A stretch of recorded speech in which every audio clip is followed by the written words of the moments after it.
I woke up this morning around 8 o'clock, and it popped right into my head. There's football on tonight. I was so stoked. You move along in the day, it's about noon. There's football on. 6 o'clock, I'm eating dinner, talking. Oh, that's right. Football is on soon. Fast forward to about, 10 o'clock, middle of the game. I said to myself, this football game sucks.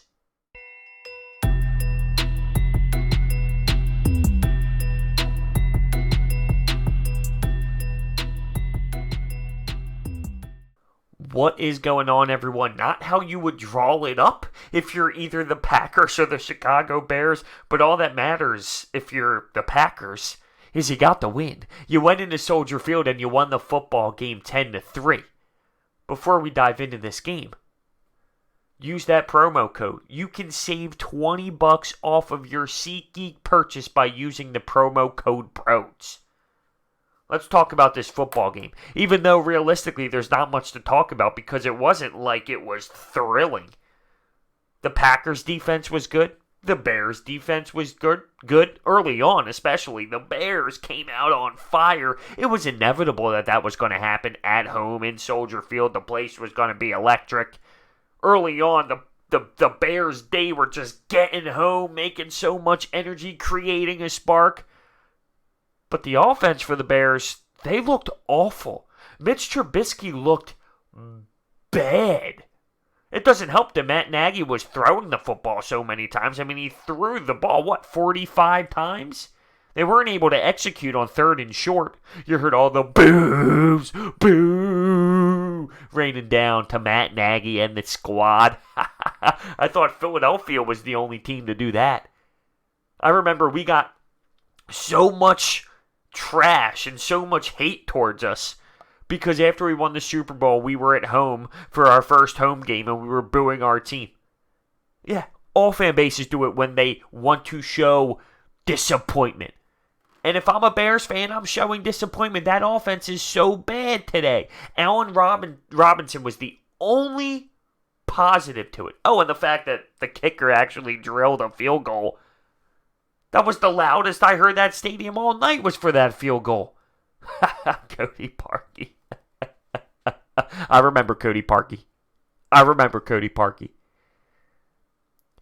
It was as if the Packers had one legit good run at it, and they made it count. They moved downfield. Aaron Rodgers chucked the ball downfield, working with his receivers a little bit, working with Jimmy Graham a little bit. They executed in that second quarter. Bang, it was enough. And there you have it. Then another time they moved downfield just enough to kick that field goal. Trubisky had one seriously solid drive. And, I guess I could say 2 all game long. One, though, ended up with an interception in the back of the end zone in double coverage, which was an awful throw. But the drive to get to that moment, they were putting something together. It just can't end like that. And then there was another drive where they were actually moving downfield into Green Bay territory, but so many penalties actually backed them up all the way back to their own side, and it was 1st and 40 at one point. And I believe it actually ended that way before they punted the ball away. Other than that, I really can't even tell you that the Bears did anything. How are you supposed to be successful where you really didn't give your running back the ball? You gotta make it. You got to have a better ratio with passing and running. All right, we've been through this with Doug Peterson as Philadelphia Eagles fans. It helps the flow of the offense.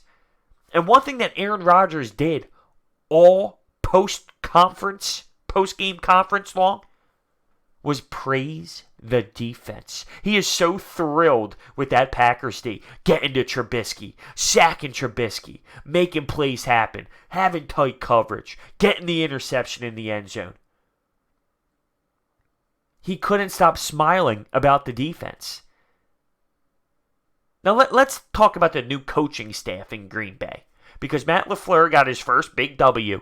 But I'll tell you what, there were a couple things that blew my mind that he did. He challenged a no pass interference call where it wasn't even close. He was trying to make the argument that you had the Bears receiver push off. It wasn't even close, and that costed him a timeout. Luckily, it didn't come back to bite him. But under 2 minutes left, up 7. He's throwing the football, and it stopped the clock? Now, I get it. Aaron Rodgers is your quarterback. Do you trust Aaron Rodgers in a big-time situation to make the throw? Yeah, but you need to make sure that clock continues to run. You can't stop the clock for the Chicago Bears in that moment. Under 2 minutes in the fourth, up 7? Stop it. It's simple. You run the damn football. Don't overthink it. You run the damn football. Now, I actually had Packers plus 3.5, so yeah, it was a nice snag by me. I parlayed it with Serena Williams getting the W. Nailed that too. How about it? The argument of, this is why you have preseason, so it's not this sloppy. It wasn't sloppy because they didn't play preseason. It was sloppy because it was sloppy. You're telling me if Mitch Trubisky played more in the preseason, he would have just lit up that Packers defense? Absolutely not. This is just how it goes sometimes. This is just a game that could have happened in any week. It just so happened to be this week.